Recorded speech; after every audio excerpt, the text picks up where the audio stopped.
Hey, this is Carrie from Wrap Your Head Around Silks. This is the Expecting Aerialist podcast with the Digital Podcast Network. How's it going, guys? Thank you so much for tuning in. I thank you, the worldwide Aerialist family, for listening and keeping this podcast alive. This is the summer of 2026. We are in our 6th season and have a lot of great stuff coming up. Number one, coming into Houston in July. We're doing the Texas Aerial Gathering here in San Antonio in August. I'm hitting Dallas Circus Center December 5th and 6th, and then NECA, the New England Center for Circus Arts, in January again. If you are wanting to do an online course with me, I have Aerial Rehab, a comprehensive beginner to intermediate course, and a free mini course in case you want to just check out my style. Go to my website for that. Go to the show notes for all those links. And I'm so excited to be here, you guys. Let's get started. Oh my goodness, we made it happen. We made it happen. And Morgan, I know she's coming in a second.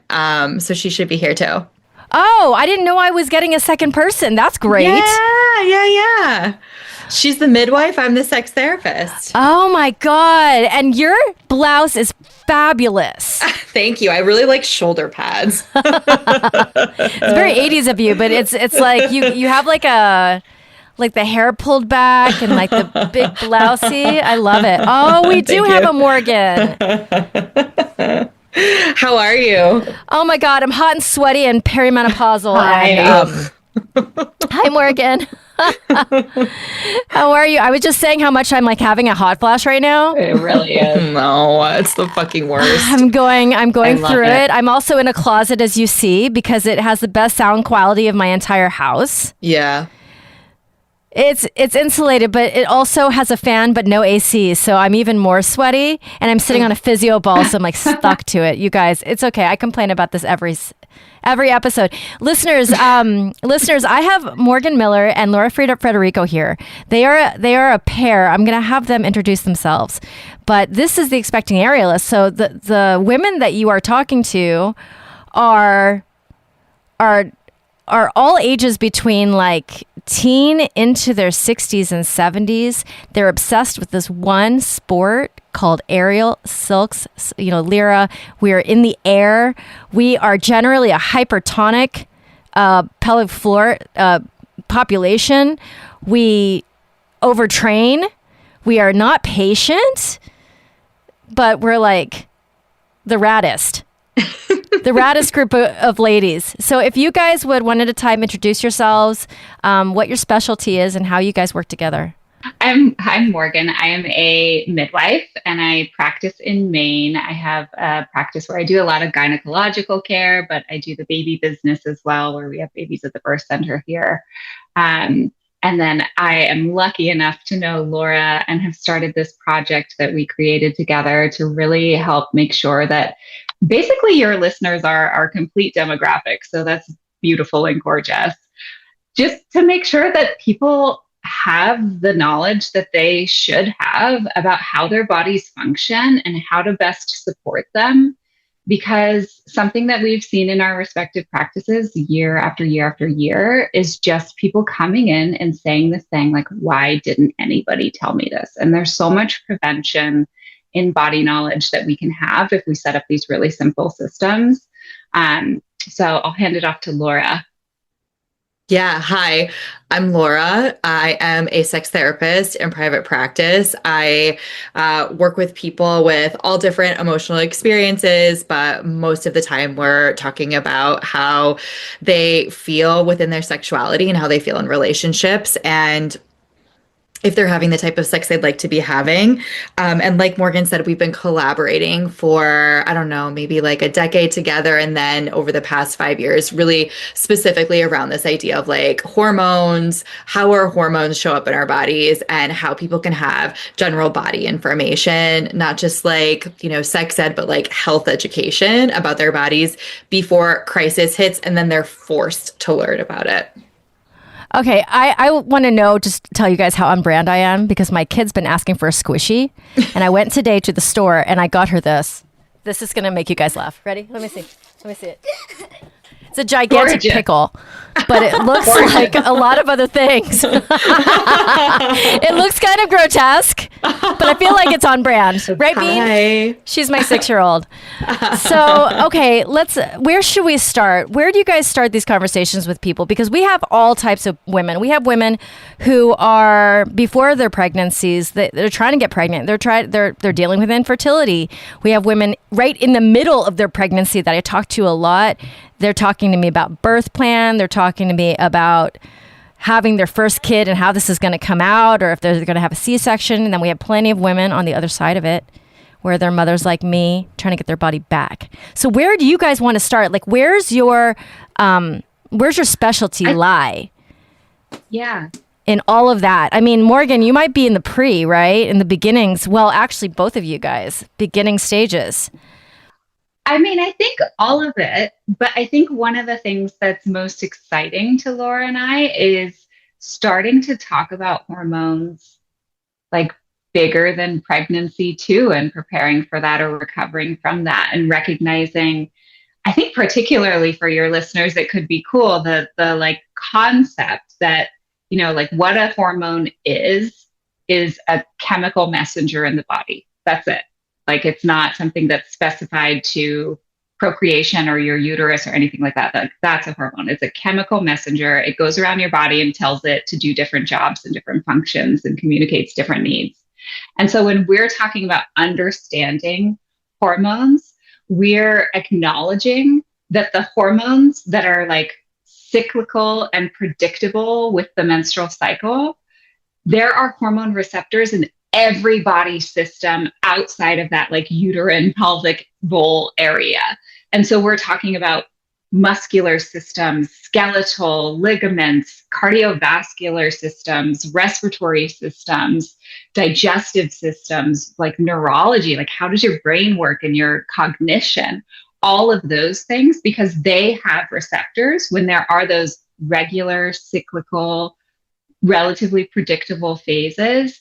There are things that might show up in other ways in people's bodies that's really helpful to understand that context. For in like example, the hypertonicity of the pelvic floor, like those are things that can get exacerbated at certain times and might show up in body movements or like hyperflexion moments based on hormonal changes. So we're really excited to talk to people about, yes, of course, the hormonal aspects that have to do with fertility and pregnancy and all of that as well, so that people can have that knowledge, because we all deserve to have it. But also getting that like bigger context, that understanding this part of how your body communicates can give you so much insight into how to best support yourself and kind of feel grounded in the world.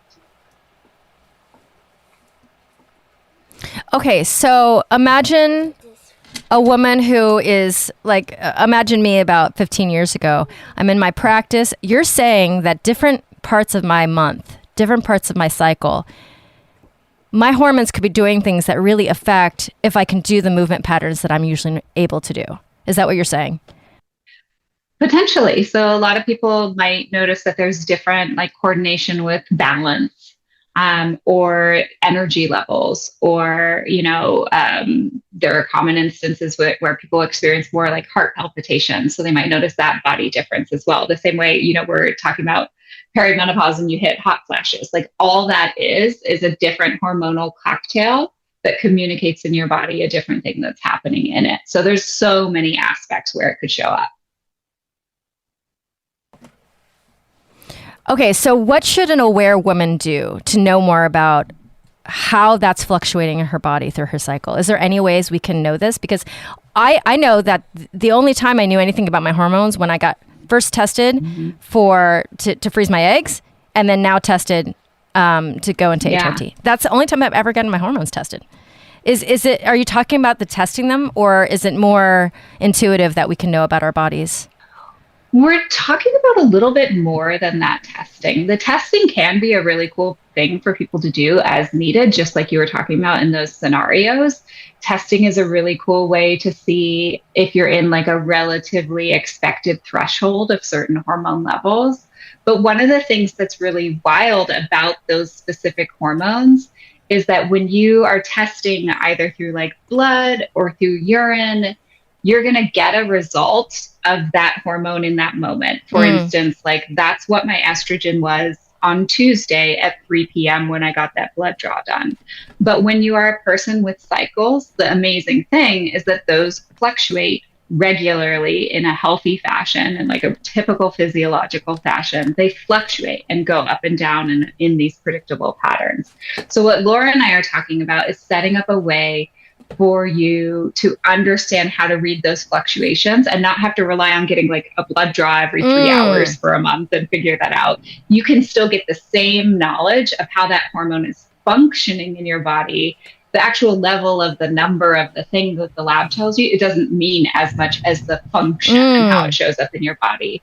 So we really love guiding people through just really simple cycle tracking methods that you can use and track certain factors about body signals that tell you what those hormones are doing. Oh my goodness. And this is how you have a client and that's how you help them. Mm-hmm. Yeah. Yeah. Well, I mean, our goal is for every person to have the ability to track their hormonal cycles. And so like, yes, we're using the menstrual cycle as the foundation to understand what those hormonal shifts look like in our bodies. But we are also hoping that then that information is useful for other major hormonal shifts in life, like perimenopause, for example, or like the, experience of being pregnant or being postpartum. Like, we also know that there are many conditions that are hormonally mediated. So I'll just list some examples, because everyone who's listening within this whole reproductive lifespan that we're talking about here, there's going to be people who have any of these, right? And so it's what was known as PCOS, the name recently changed to include this into a bigger metabolic syndrome. The experience of PMDD, or any kind of premenstrual mental health disorders, people who have pretty significant changes in how their mental health feels during certain cycle phases, people who have postpartum depression or postpartum OCD, people who have trauma-based disorders often find that their hormonal cycles and changes make them feel very different. There's the genitourinary conditions of a number of different experiences. And so that's the experience when the tissue around the vulva, the vagina, the urethra is impacted by hormonal changes. So there's the experience of that during lactation for some people. So people sometimes when they're breastfeeding and then they wean, they notice that there's a feeling of sensitivity or pain, or the feeling like they're getting a UTI potentially, or the vaginal tissue feels like it hurts to the touch. It maybe hurts to put a tampon in something like this. We see that again during perimenopause. The list goes on. And so there are all of these ways that hormonal shifts impact our entire being, our mental health, our emotional health, our physical health.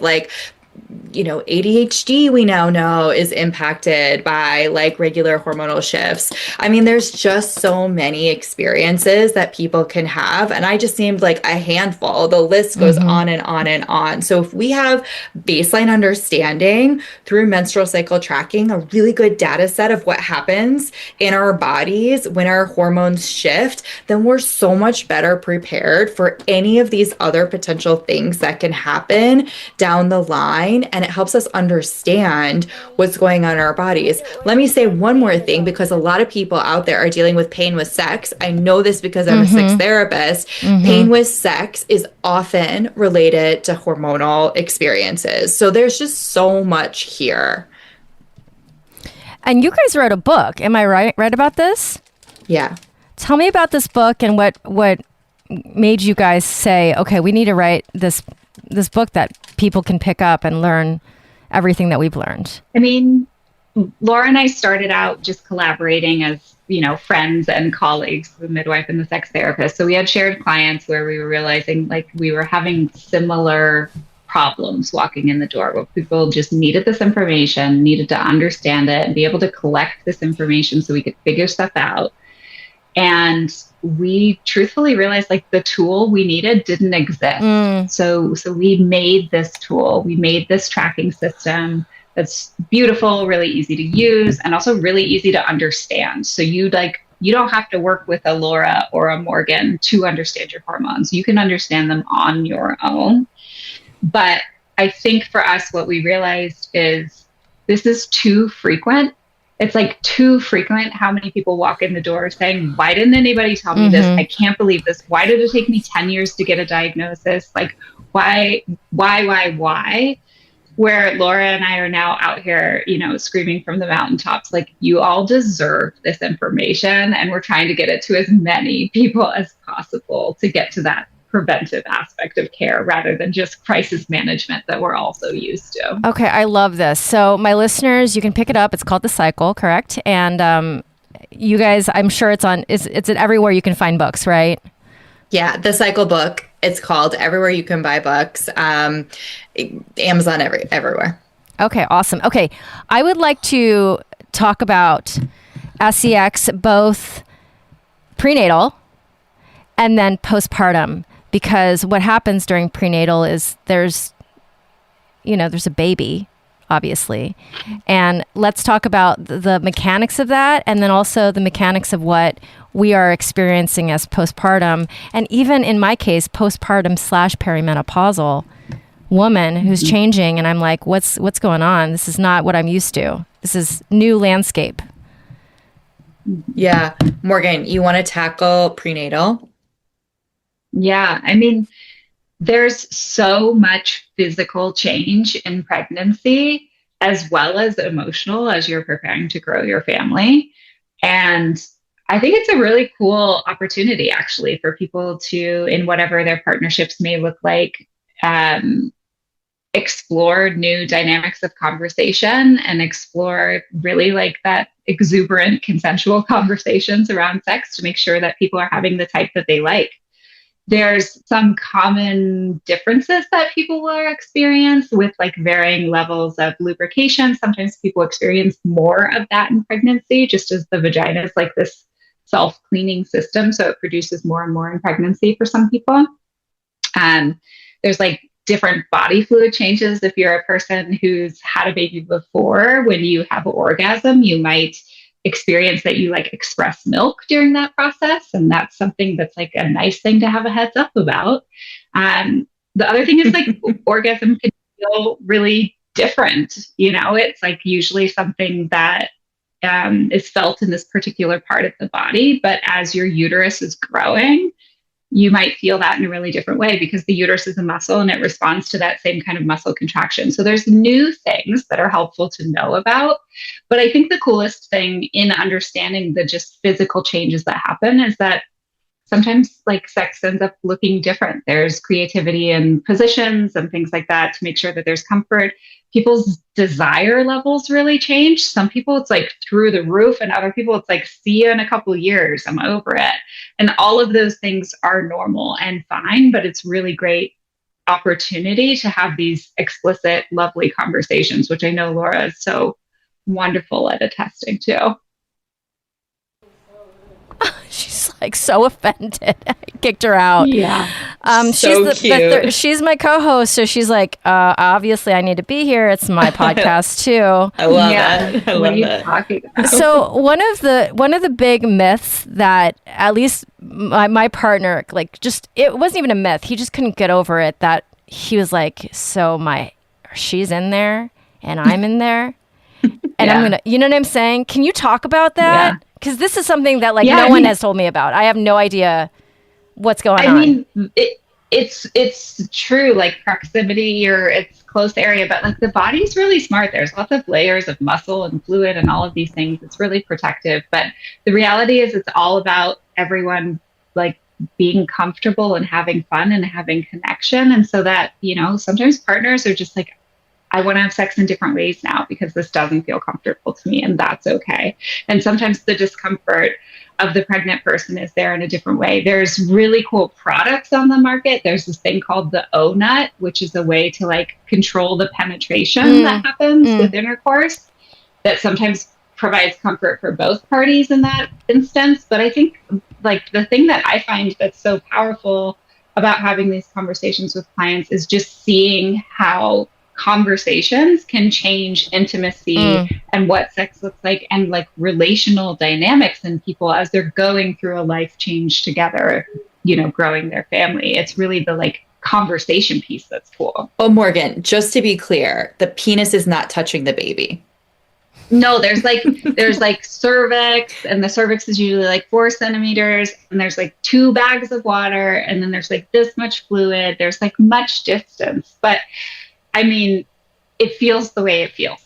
Right. So if a person gets that in their head, it's kind of hard to let it go. But they should know from a logistical, mechanical standpoint, there's lots of separation. It's safe, and there's some separation there. Yeah, and like the hormones are good. Like oxytocin is fabulous in pregnancy. It's really a wonderful thing to be integrated.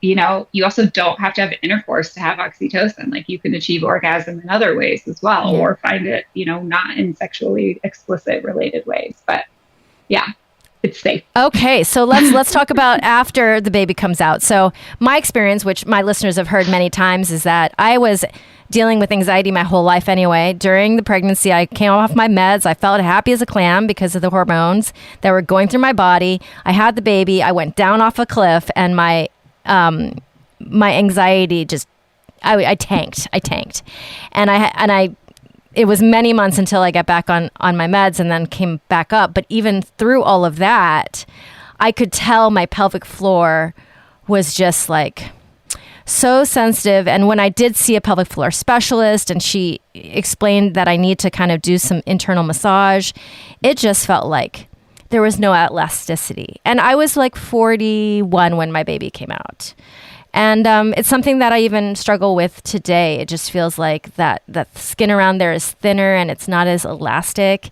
And now I just got in the last couple of days, you guys, on estrogen and progesterone. So hopefully this will be going the other way for me. Cool. But how do women navigate this? What are some techniques and some tips you guys have?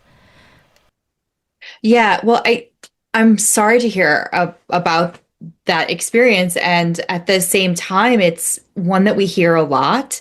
And I think that baseline, part of what we want everyone to know is that because there's those massive hormonal shifts in that postpartum period, not only like after birth, but then like changes around the hormones that facilitate lactation if you're breastfeeding, that big feelings with your mental health and with your body can be expected. That doesn't mean like prepare for catastrophe. No, but if that does happen, to know that there are options for support and to know that there's something that you can do. Because I think for so many of us, I had postpartum OCD. For so many of us, the feeling is one of shame and worry and even more anxiety and aloneness. And there's so much already that you're trying to get through. And then to try to solve these problems on top of that can just feel like so much for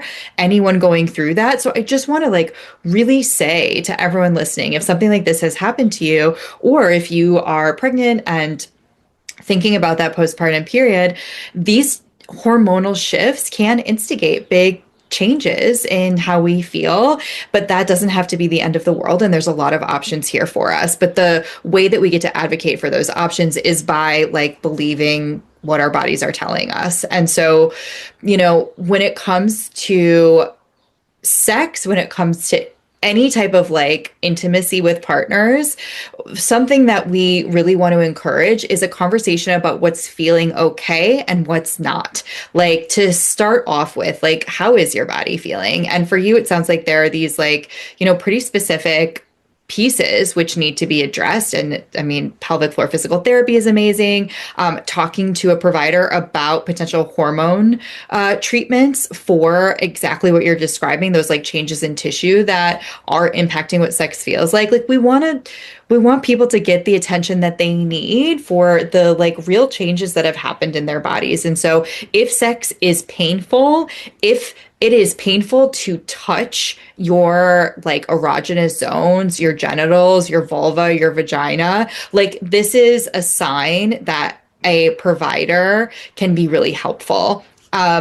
And then we can kind of go beyond that. Maybe I'll pause here for a moment, but like basically we want to be saying to people, like, don't force yourself to have sex that hurts, and don't force yourself to have sex that you don't want to have, because we're going to like really find ourselves in a pretty tough cycle if that's the approach. It seems like you guys are trying to reach out and give real sex ed to people. This is amazing. Now, one of the things that I have come across so much in this podcast that I wish I had the time and energy to put time and energy into. I was a politics major. I'm a political junkie. I just like, that's like a hobby of mine, right? And there's a disconnect in what kind of care women are getting from their gynecologists postpartum. Obviously, we have all of these landmarks that are paid for by our insurance when we're pregnant. Like at 20 weeks, we get a picture of the baby, you get your ultrasound, blah, blah, blah. And then if you're over a certain age, you get more ultrasounds. It's all kind of like, this is what is a kind of a formula. And then, as you guys know very well, is that baby is born and we get seen once or twice and our health needs are not met. Okay, so this is obviously fucked up, and this is obviously a problem. My bigger question, and the thing I'd like to put more time and energy into, which I haven't been able to, is either like putting time and energy into a lobby, or like what needs to happen from a governmental standpoint. I don't know if you guys touch all of that stuff, being like educators, but what has to happen so that women are not kind of treated like the vessel that spits the baby out, and then after that, it's the baby that gets all the treatment. Like what needs to happen on a more like 10,000 foot level? Because this is a big question that I've come across a lot. I mean, there are state by state policies that are being put in place to make postpartum care more expansive. You know, for most places, it's like you get a 6-week gynecological pap smear and like you're good to go visit, and babies get seen at 2 weeks, and then you're like, you're done. And like, that's crazy. There's so much that happens. It's so crazy. It doesn't make any sense. It's so insane. The piece of art that's like the easy argument in like, if you are going to go the lobbyist route and you are going to try and change the law, is that the evidence is so strong. We have so much evidence around postpartum care and what it does. And the United States in particular has piss poor postpartum care, and we have piss poor outcomes for it. So birthing people and babies suffer because of this care. So there are other countries around the world that do evidence-based postpartum care where they're integrating their visits and treating birthing people and the baby as a dyad, because you're still just like so connected. You can't have separate visits. You're like doing the same things together. And they do, you know, home visits. They do home visits in the first couple weeks, see you every other day. They have lactation consultants integrated into care, pelvic floor specialists. You see them prenatally and postpartum, and that's standard without any issues. Because if you integrate those things, people are healthier. You save billions of dollars on hysterectomies later in life when people have pelvic floor issues postmenopausal that didn't get resolved from what experience in the immediate postpartum. So the research is there, the evidence is so strong. We know the models that work, and we know that they give these positive outcomes. So there are people that are working in individual states to make those laws change, where they require insurance to cover, you know, a lactation consultant. They require them to cover pelvic floor therapy. They require them to integrate those early postpartum check-in visits.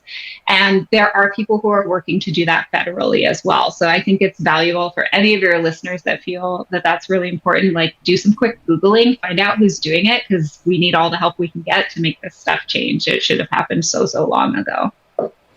Do you guys feel like writing this book and being kind of out on this like podcast tour that I'm assuming that you guys are on, do you feel like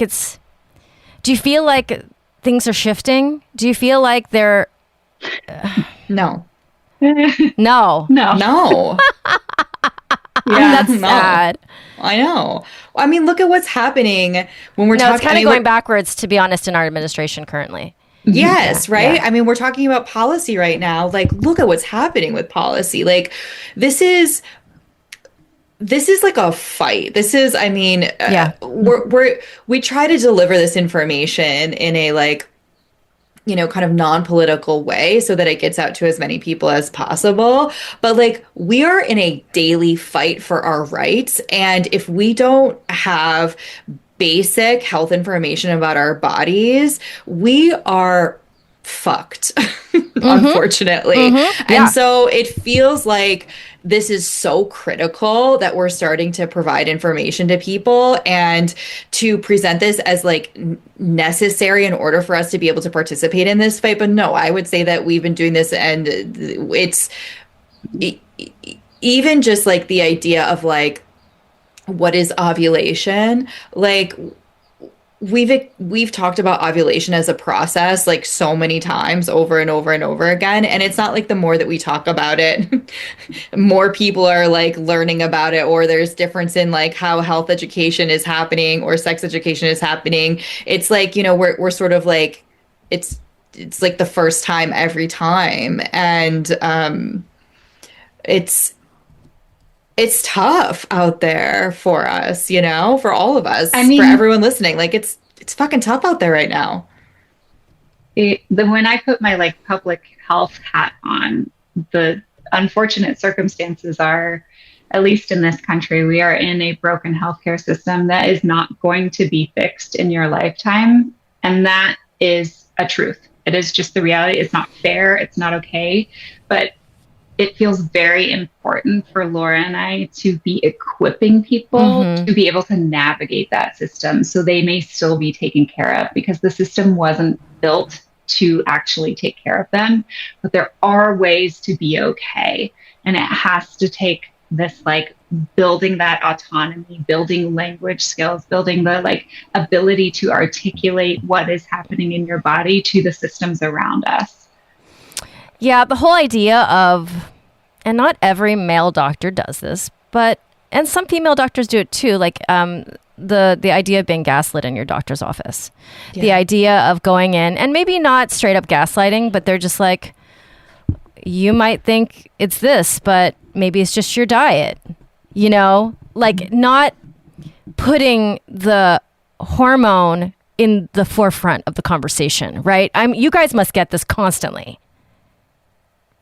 Yeah, I mean, I think that the like basic conversation that should be happening, I think, in every doctor's visit that you go to is, if you're coming in because something doesn't feel right, then that person that you have like hired to take care of you should sit there and say, I don't care what it is. If it doesn't feel right to you, let's figure it out. Like, that's it. The being told like that's normal, it's fine, is not the same thing as saying, did you know or understand this function of your body and that there's other support systems that could be in place for it, or this is how it's connected to that? Like, the dismissal because of the system we live in is just so deep, and the misogyny is deep. It happens with all sorts of providers, but it's not necessarily that there's like, you know, millions of like evil providers out there. Right. It's the like system, like nobody's researching menstruating bodies. So there's no information or education to give our doctors as they're going to medical school to learn this stuff. And so they don't have tools to give people. They don't have tools to screen people. Those things have just started to happen. And the amount that they're happening, like the amount of research that's happening on menstruating bodies is so ridiculously small. It's embarrassing. But like, they're not equipped. And so it's not even their fault. They have 5 minutes to talk to you and have to see 60 other people that day. Mm-hmm. And you're just a person who's like, I want to figure out if I'm like dying. I'm like, the internet tells me I am. I don't know what to do. Well, it's so important. I happen to have a female doctor who is not white. Now, that could be here nor there. That could be, everybody's different. But I chose her on purpose. I chose her on purpose because I am myself a woman of color, and I have been not listened to in the past. You know what I'm saying? So I'm like, okay, what are the chances that this woman might listen to me? And the chances are probably a little bit greater, Yeah. I don't know if that was a good mistake. I know it's a good choice on my part, but I don't know if it's a fair choice. But that's a choice I made for myself, knowing that I could make that choice. I think it's a choice a lot of people are doing, and a lot of people are trying to like foster having more diversity in clinical care. There's been so many barriers set in place with that. And the reality is like, sometimes you can't find that provider that actually like matches your lived experience, that like doesn't exist in the city you live in. And yes. Like, that's so lame. Yeah. Yeah. So I don't know. You guys are like talking about hormones. And what's amazing about this is I would love to be able to go into any doctor and present them with an issue that I'm having and them say, it could be your hormones. It is rarely said in a doctor's office. And you know what? The list of things that you just gave, Laura, of the things that could be going on with your hormones that affect other things. I mean, how do you guys do you spend all day frustrated? What's going on? I can imagine. Thank you for asking that question. We feel seen. No, I mean, it's really heartbreaking. I mean, it's really frustrating and it's really heartbreaking. Something that we're really putting effort into is also offering workshops for clinicians, because there's no assessment happening in these spaces around what might be hormonal and what might not be. So just to give you really common examples that I see in my office as a sex therapist is I see people who have come to me because they've, after seeing multiple doctors, been told there's like nothing wrong with them, and yet they're still having pain with sex. They're having increased anxiety, they're having increased panic attacks. And so they get kind of put into a like, quote unquote, psychosomatic category. And they're just told like, listen, there's nothing wrong with you, go see a therapist. And they come into my office, and one of the first things that I want to understand is if there's anything else going on outside of something like environmental or mental health related. And so I'm asking questions to understand their hormonal cycles and how they relate to their bodies so that I can get a sense of what's going on with them. And often what I'm seeing is like, I also see a ton of women in their 40s. And I'm like, did anyone talk to you about perimenopause when you were in all these doctors' offices? And they're like, no, I didn't think that could happen until I was like 55 or whatever.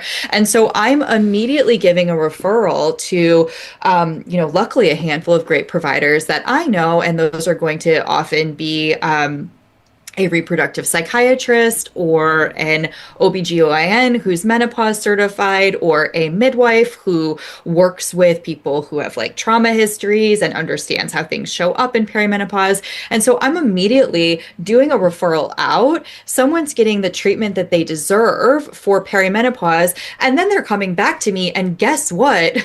The majority of their symptoms have resolved because they just got the treatment that they needed. But without that initial assessment, you are getting people then lost in the mental health system because none of the therapists know themselves to ask about this. And so then you have someone who's in treatment for like, anxiety or panic attacks that have come out of nowhere, or pain with sex, which is just in their heads, and the therapist is trying to like teach mindfulness and like ways to like, deal with the pain with sex and to reduce the anxiety around sex. But the sex hurts because that person is in perimenopause and really benefited from topical estrogen treatment, right? Like we're missing, and that's just one example of an area where people are getting missed. And again, well-meaning therapists who I, really respect, just haven't been trained on how to have that conversation conversation. They don't know that they can have that conversation, and they don't know who to refer to. So we're just getting lost, like really common, predictable hormonal conditions. We are at sea. We are at sea with no life raft, She's like, how long is this podcast taking? So, okay. Listen, I have a doctor's appointment myself in 20 minutes, so we gotta wrap this up. Perfect. Anyway. Love it. But this just happened to me because I didn't realize until recently, and I've been doing this podcast for 6 years. Okay, you got to give me 5 minutes. No, that's way too much. It's way too much. That the average age of menopause is actually 52. I got my labs done. I'm in menopause. I'm not in perimenopause anymore. And then I look and I go down the rabbit hole of all the things that can decline or change because estrogen declines. And the list is it's huge. Everything. All these things that are correlated with estrogen declining. And I'm like, well, your cholesterol, like my A1C stuff, like all of that. And it's not like I'm getting this information necessary. I have a great doctor. I'm getting this information, but for sure the worldwide, all the women out there, they are not getting this information, not getting it the same way as maybe me, who has a podcast specifically pointed to these things, and I'm talking to people all the time. So this information is so important. Before we go, if you could each give advice to women out there who are listening to this, who want to know more, and if they want to know more, but we're all busy. Like, what's easy ways to learn more and to not get overwhelmed with new information and too much of it? I mean, my biggest piece of advice is just people, please trust your intuition. I mean, people know when something is working or not working for them. And I think because it's so easy for us to be societally gaslit over and over again, it is easy for us to start play mind games with ourselves. It's really powerful to write things down, to pay attention to patterns that you're seeing. I mean, obviously we're advocates for cycle tracking, but if something doesn't feel right, start listening to that more so that you can identify how to set up support for yourself. Don't assume that it's normal and keep moving on. Discomfort that you're having is not normal for anyone. I love that. I'm going to, say something a little bit similar, but start cycle tracking. Like, it's really simple. 2 minutes or less a day, 30 seconds or less if you want to. Use our book. We made it for you. We made it to be like a resource. You can use it as a guide. There's tons of really helpful information in there. You can read it cover to cover, but you certainly don't have to. It's designed to be a reference point, so you can just look at the chapter that you need information about at that time. But, you have the ability to learn about your body in a very, very simple, very effective manner. We just weren't taught. That's the only barrier here, is that we weren't taught how. The actual process itself is very, very easy. Oh my God, just in time, you guys. I really appreciate both of you carving out the time to come and talk to my listeners. So much great information here. Thank you so much. Thank you so much for having us. You want to say goodbye to the listeners, Bean? Bye. Oh my God, we have a whiny kid here. All right, guys, have an amazing day. Bye. Bye. Love it. Okay, bye. All right, my friends, thank you so much for joining us, and thank you to my guests for carving out the time to be with me. If you would give me a review and smash that 5 stars, it really, really makes a huge difference in other people being able to find this podcast organically. So I thank you for that. Go to my show notes if you want to check the links out for anything, or if you'd like to sign up for any of my workshops coming up. I really appreciate you. If you'd like to be on this podcast, please DM me at CarrieWee1 on Instagram. I would love to highlight your story on this podcast. I want to get as many diverse stories as possible. All right, my friends, over and out. This is the Expecting Airless podcast, now with the Digitent Network.